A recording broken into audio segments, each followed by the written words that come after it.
I was tossing up how to start this because I was thinking, what was the craziest thing I heard this week from people trying to terrify the public about global warming? Guterres, Clinton. Antonio Guterres, Hillary Clinton, both nuts. But let's start with Guterres, because he is the head of the United Nations, and he can do a lot more damage than Hillary now in her enforced retirement. Guterres is a socialist from Portugal, and I didn't think he could do any more than what he's done already. He couldn't say anything more extreme than he has to this point to preach the climate death cult, especially to frighten impressionable teenagers. That's really his gig. I mean, Guterres, this is the guy who told the world it was now code red for humanity, as if we really do all face doom. Now, how, I thought, could he then even top his later effort just 4 months ago? Humanity is on thin ice, and that ice is melting fast. The climate time bomb is ticking. High standards. But Guterres has managed to do it. He did it last Thursday with his best or worst effort yet to exploit a heat wave in the US and in parts of Europe. Cop this. The era of global warming has ended. The era of global boiling has arrived. The air is unbreathable, the heat is unbearable, and the level of fossil fuel profits and climate inaction is unacceptable. Climate boiling now? I mean, is this guy crazy? So, I don't know, the lakes are going to boil, streams evaporate in a sort of steamy, heaty, scalding mist. Your skin will bubble. I mean, what is it? And what's this bit about the air becoming unbreathable? I mean, he's trying to con you there. That's not science at all speaking. You know, a rise in carbon dioxide from the present tiny 441 parts per million is not, will not, has not made the air unbreathable. I mean, it's carbon dioxide. That's carbon dioxide coming. Anyway, unbreathable. And even prominent warming scientists are wondering now. I mean, they've cheered on this guy for years, but they're now wondering if Guterres is making a bit of a circus trick of his increasingly alarmist claims. I mean, what's he going to do now after, global boiling? What's his next scare? Armageddon? Total wipeout next year, next month, tomorrow? I mean, Professor Piers Forster, for instance, is the chair of Britain's Climate Change Committee. He warned, I think some of what Guterres is saying now is beginning to depart from the underlying scientific evidence. Well, it's done that a long time ago. And ultimately, that begins to lose credibility over time. I think Guterres has, in fact, lost credibility many, many years ago. But, I get the point. So many have been on this bandwagon, amping up the fear and changing the language to try to, progressively get you more and more alarmed as you're getting more and more, well, I think we've seen, I think all this is really a bit nuts.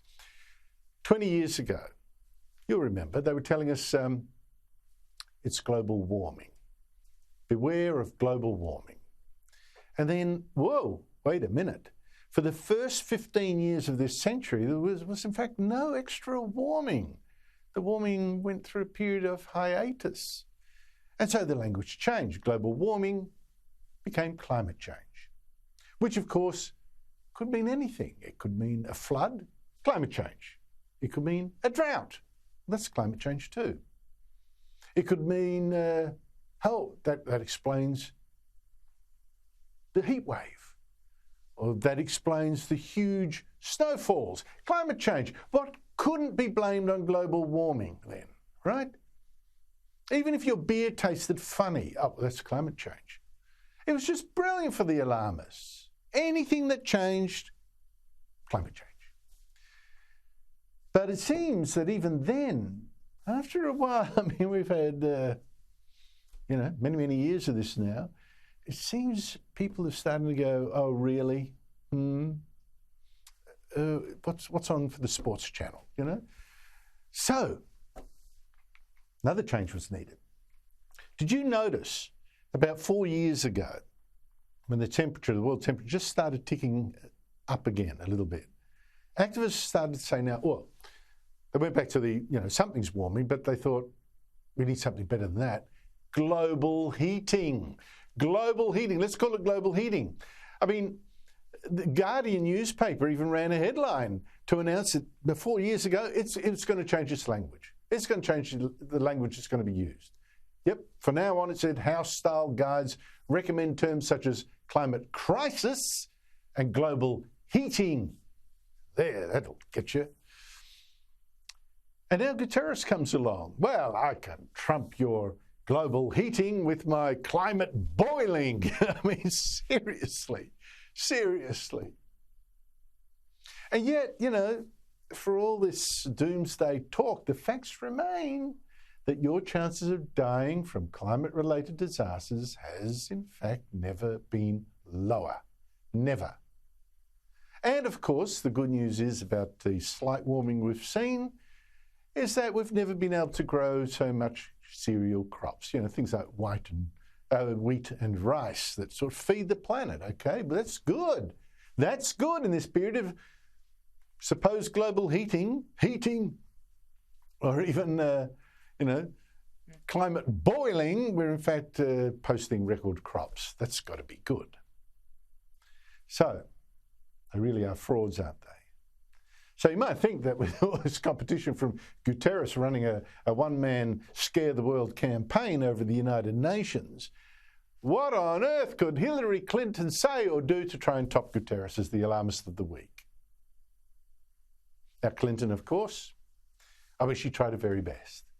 Now, she's the Democrat who would have been the US president if Donald Trump hadn't beaten her, so be grateful for small mercies. She gave it her best shot. She tweeted, the former US Secretary of State, this is a Democrat, turned on this heat wave in America and said, hot enough for you? Thank a MAGA Republican, meaning, Donald Trump voter, or better yet, vote them out of office. As if, it's Donald Trump and some Republican politicians that are responsible for the heat. I mean, what an idiot. Apart from the fact, natural causes, et cetera, you can't just go in office and dial up the thermostat, I'll have it at 2 degrees hotter or 2 degrees cooler, I'm the president. Have a look at the data. It shows that whatever president has been in power, Democrat or Republican, whether it's Barack Obama who's this is the moment the planet began to heal, or whether it's the wicked Donald Trump. In fact, the world's carbon dioxide emissions just go up and up and up without any sign of the US president or the Republicans or the Democrats making the slightest difference to it. Up go the emissions all the time, which might make you wonder, all that pain of all these global warming schemes, all that pain for no measurable gain? We've slashed our emissions. It's not reflected in this data. How could that be? Or you might ask if the link between what warming we've seen and man's emissions really is so strong. Shouldn't Hillary Clinton really be tweeting her zingers, not at Donald Trump or whatever, but at China? Happens to be the world's top emitter of global warming gases by far. Or maybe tweet a little rage at India, the world's third biggest emitter. It's after the United States, because their emissions are soaring. China and India, their emissions are soaring, while the US emissions are not. They're making their cuts, causing all this pain. China and India is pedal to the metal. So, for me, when you have a look at this rhetoric over the last week, this global warming, climate boiling, it's not the global, the sort of warming you should be worried about isn't really of the planet. It's of the rhetoric of panic merchants like Guterres and Clinton. Humanity isn't in danger. Human reason is what's really threatened. climate. Boiling indeed. Spare me.